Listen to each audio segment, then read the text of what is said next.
राजस्थान की राजनीति का सियासी तापमान इन दिनों बेहद गर्म है, जिसके तहत पार्टी के तमाम दिग्गज अपने अपने राजनीतिक भविष्य का भी ऑपरेशन करने से पीछे नहीं हट रहे हैं। 25 सितंबर की वो तारीख जिसके बाद राजस्थान देश भर में चर्चा का गढ़ बना हुआ है। पूरे देश की निगाहें राजस्थान पर है, क्योंकि अगले पल राजस्थान की राजनीति में क्या होना है ये कोई नहीं जानता। शांत प्रदेश राजस्थान में चुनावी साल का आगाज होने से पहले ही शोर मचना शुरू हो चुका है। शोर कुर्सी का, शोर ताकत का, जिसके तहत राजस्थान की राजनीति आज केंद्रीय राजनीति के लिए भी बेहद महत्वपूर्ण हो चुकी है। यही वजह है कि अब से कुछ वर्षों पहले तक राजनीतिक परिप्रेक्ष्य से एक शांत प्रदेश के रूप में पहचाना जाने वाला राजस्थान आज देश की सियासत में सबसे बड़ा राजनीतिक अखाड़ा बन चुका है। जानते हैं क्यों राजस्थान आज देश भर की सियासत में बेहद महत्वपूर्ण बन चुका है। पहला कारण अस्थिरता। लंबे समय से राजस्थान की एक परिपाटी है, एक बार कांग्रेस और एक बार बीजेपी। राजस्थान में 1993 के बाद से राजनीति में एक ट्रेंड चला आया है। हर 5 साल में सरकार बदलती है और अपने 5 साल पूरे भी करती है, मगर 2018 में बनी कांग्रेस सरकार को लेकर लगातार अस्थिरता रही। सरकार बनते ही लड़खड़ाना शुरू हो जाती है।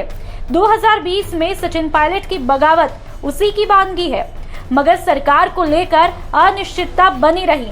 अभी हाल ही में विधायकों के इस्तीफे के बाद भी हालात वैसे ही नजर आने लगे, तो सरकार की अस्थिरता ने देश भर में राजस्थान की तरफ ध्यान खींचा। दूसरा, मजबूत लीडरशिप। राजस्थान में 2 ऐसे दिग्गज चेहरे हैं जिन्हें केंद्र नेतृत्व चाहते हुए भी इग्नोर नहीं करता है। राजस्थान में चाहे बीजेपी हो या कांग्रेस, दोनों में लीडरशिप बेहद मजबूत है। कांग्रेस में सीएम अशोक गहलोत और बीजेपी में पूर्व सीएम यानी कि वसुंधरा राजे ऐसे नेता हैं जिन्हें सेंट्रल लीडरशिप ना चाहते हुए भी इग्नोर नहीं कर सकती। दोनों का अपनी अपनी पार्टी में राजनीतिक कद ऐसा है कि अपने बूते राजनीतिक स्थितियों को भी बदलने में सक्षम है। तीसरा, कांग्रेस का मजबूत गढ़ और बीजेपी की चुनौती। राजस्थान एकमात्र ऐसा 2 पार्टी स्टेट है जहां बीजेपी को वर्तमान हालातों में सबसे ज्यादा चुनौती मिल रही है। शायद यही वजह जो कि केंद्रीय नेतृत्व के कई दिग्गज चेहरे खुद राजस्थान के इर्द गिर्द ही चक्कर काट रहे हैं। पिछले 2 चुनाव से लगातार 25-25 सांसद जीतने के बावजूद बीजेपी यहां कांग्रेस की जड़ों को हिला नहीं पाई।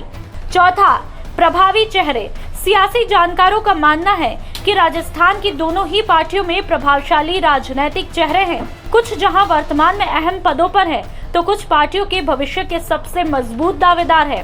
फिलहाल लोकसभा स्पीकर ओम बिरला राजस्थान से ही हैं।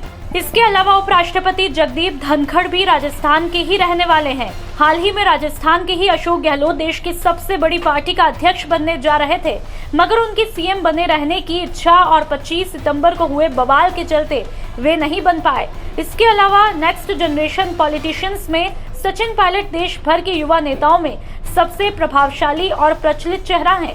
वहीं वसुंधरा राजे बीजेपी देश भर की महिला नेताओं में सबसे प्रभावशाली नेताओं में गिनी जाती है। पांचवा, अदावत का दौर। कुछ सियासी जानकारों का कहना है कि राजस्थान की राजनीति में पहली बार लोभ और नफरत का दौर देखने को मिला। ऐसा पहली बार हुआ जब आलाकमान के खिलाफ बगावत का दौर देखने को मिला, जहां एक तरफ वसुंधरा राजे बगावती तेवर अपनाकर अपना कद बताने की कोशिश कर रही है, तो वहीं सीएम अशोक गहलोत को ये लगने लगा है कि ये शायद मेरी आखिरी पारी, तो सारा ध्यान विधायकों पर है और इस राजनीति की पिक्चर में जनता गौण हो चुकी है। जनहित के मुद्दे पूरी तरीके से गायब होते हुए दिखाई दे रहे हैं। ब्यूरो रिपोर्ट, राजस्थान तक।